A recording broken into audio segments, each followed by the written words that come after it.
White supremacists are trying to turn black males into women, e.g., unemploy or underemploy him, while bombarding him with messages saying, men are supposed to be economic providers. It's important for black men to understand that manhood extends beyond one's genitals and economic provision.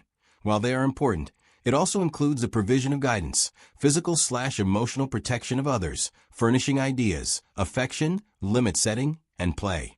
White supremacists are also trying to turn black males into adult infants, e.g., pedestalizing black male rappers with infantile names, showcase them engaging in reckless behavior, and displaying them with their pants sagging so it looks like they need their diaper changed. Also, because many black males are being raised by overwhelmed single mothers who sometimes release their frustration via harsh physical punishment, e.g. whoopings, some black men go on to maltreat or distrust black women in the future due to maternal attachment injuries. Additionally, white supremacists are trying to turn black females into men, e.g., strong black woman trope, overwhelm her with work, train her to be combative via entertainment, convince her that the black man is of little value, so she can compensate for his absence by taking on his role and proudly serve as both mother and father.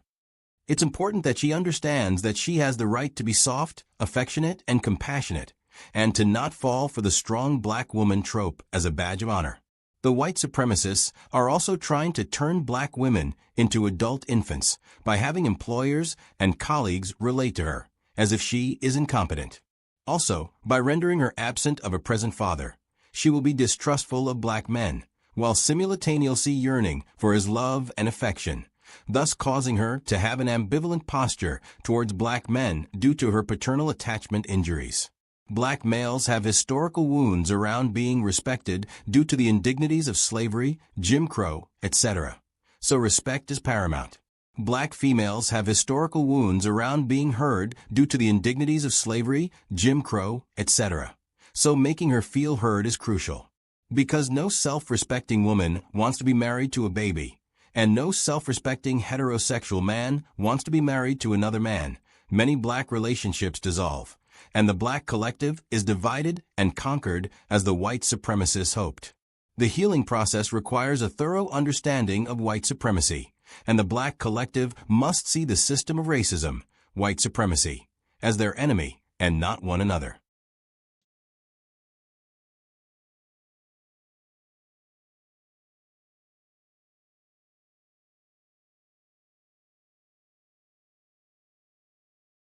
Of war, the divide and conquer strategy. This approach has been employed by leaders, strategists, and influencers throughout history to gain an advantage over their adversaries. Let's unravel the layers of this strategy and understand how it can be applied in various scenarios. The divide and conquer strategy is rooted in the principle of breaking down a larger, more formidable opponent into smaller, manageable factions.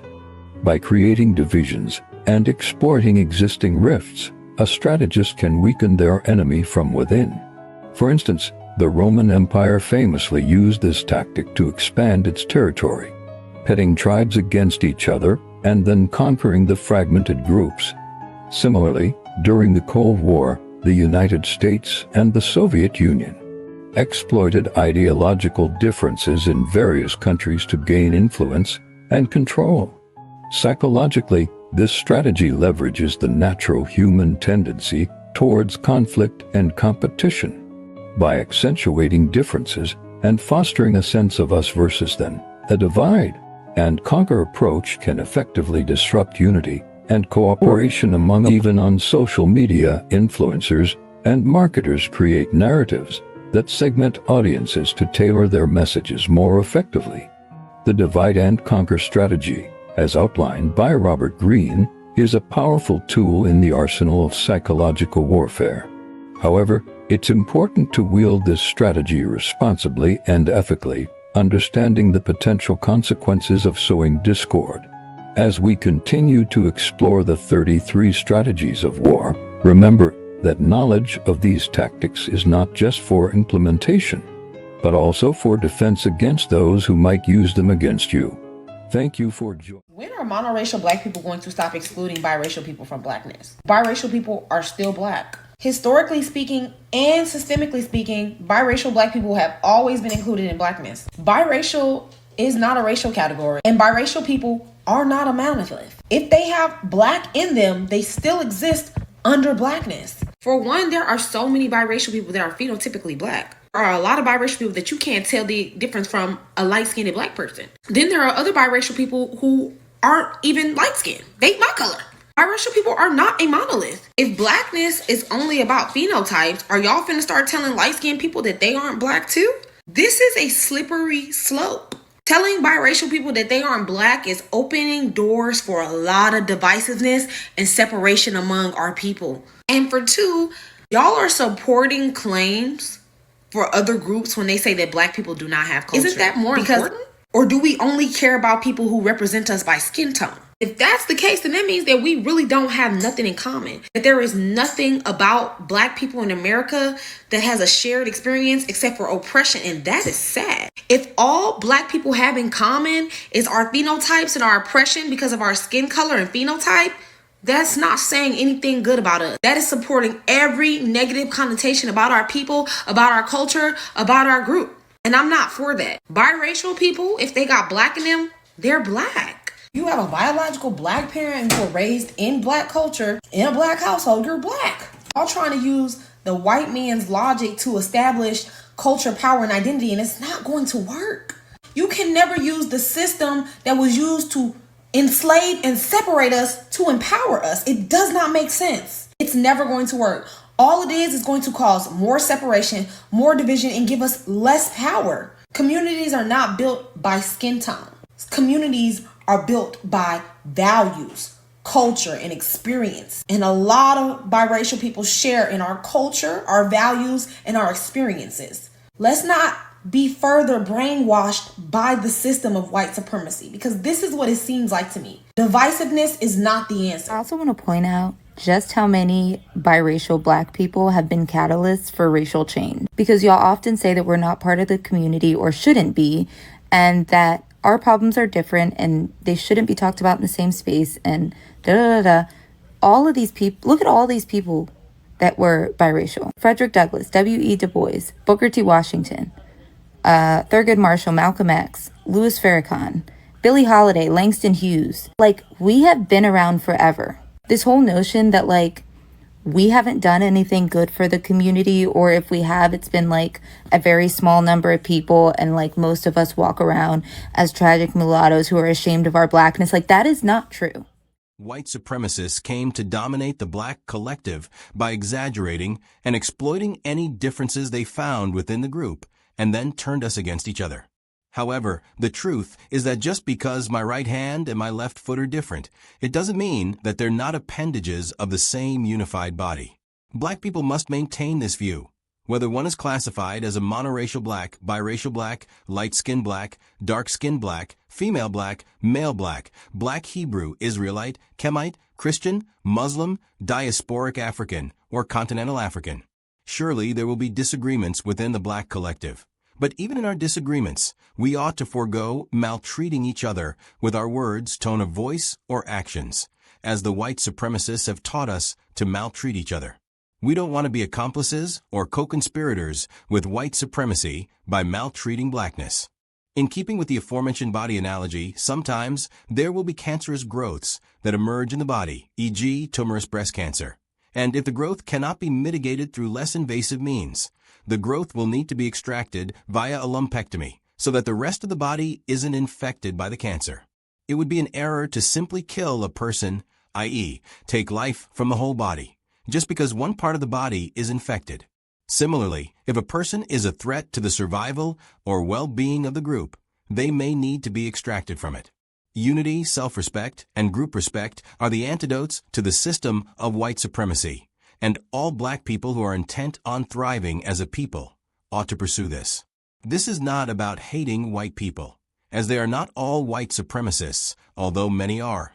This is about re-establishing love for self, and the group is a part of the self. Stop name-calling one another, stop cursing one another, stop gossiping about one another, stop squabbling with one another, Stop being discourteous and disrespectful to one another.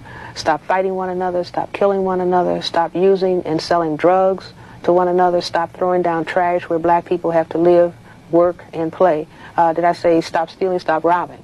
Now, as I said, the pressure of the white supremacy dynamic that forces black people to think negatively about themselves and set up negative environmental conditions will produce these negative behaviors.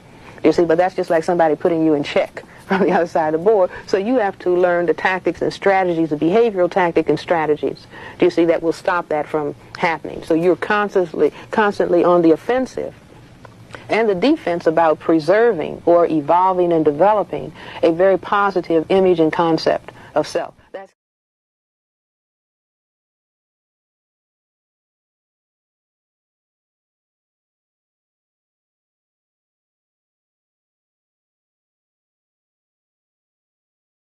Once I was 7 years old, my mama told me, go make yourself some friends or you'll be lonely. Once I was 7 years old.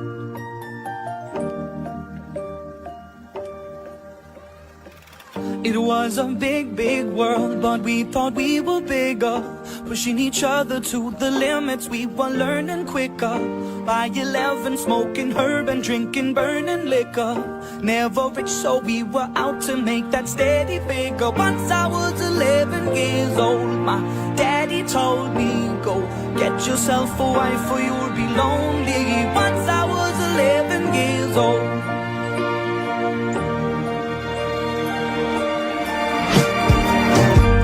Always had that dream like my daddy before me. So I started writing songs, I started writing stories. Something about that glory just always seemed to bore me, cause only those I really love will ever really know me. Once I was 20 years old, my story got told before the morning sun when life was lonely. Once I was 20 years old.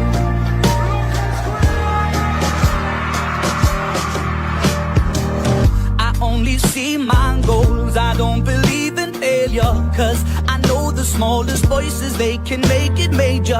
I got my boys. But when I said I was gonna take a train and go to Philadelphia, and I said I wasn't gonna leave today, I am leaving today. I'm sorry, and I wanna spend the night. That's the bad news. You wanna know the good news? Well, the good news is you're coming with me. And the reason I'm going to Philadelphia is because me and you are going to do a date, and we're going to stay in the hotel, and we're going to go to a play museum, and the hotel has a swimming pool, and we're going to take the train to Philadelphia in 2 hours. So I need you to grab your clothes and get ready, because me and you going to have 2 days, just me and you, traveling and having a great time. Cool. Would you like to go with me? I would love to. It's straight. Yep, car 6. Give me a verb. Drinking. Drinking. Philadelphia. What do you say, babe?